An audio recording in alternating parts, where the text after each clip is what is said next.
In ancient times, amidst the fierce territorial skirmishes between the Luo people and their rivals, particularly the Nandi, there emerged a warrior unlike any other, Luanda Magere. His name, Luanda, meant rock, and for good reason. His flesh was made of stone, rendering him impervious to spears, arrows, and clubs.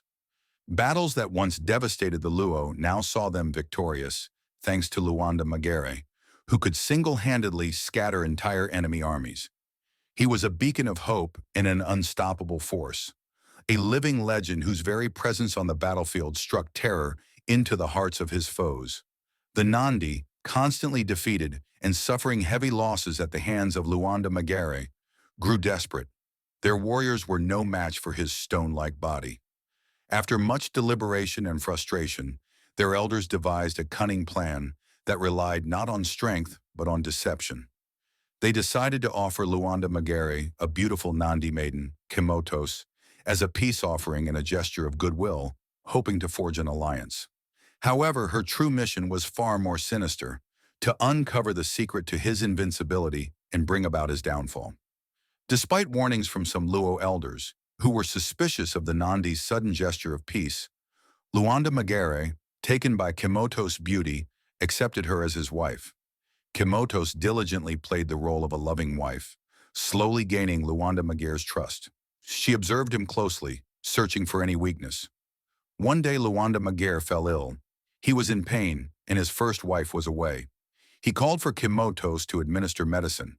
He instructed her to make a small incision on his shadow and apply the medicine there, explaining that his vital essence, his life force, resided not in his physical body, but in his shadow.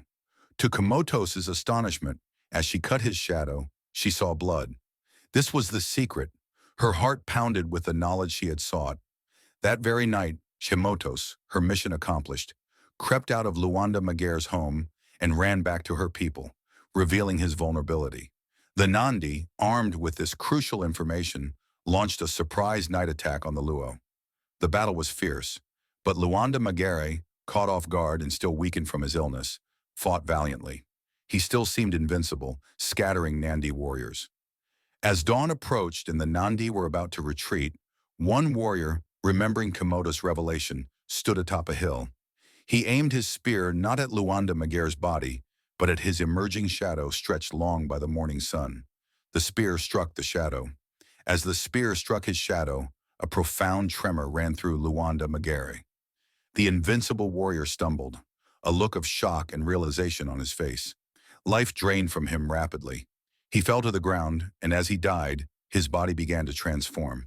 His skin hardened, his limbs stiffened, and before the astonished eyes of both Luo and Nandi warriors, Luanda Magere turned entirely into a large, imposing rock.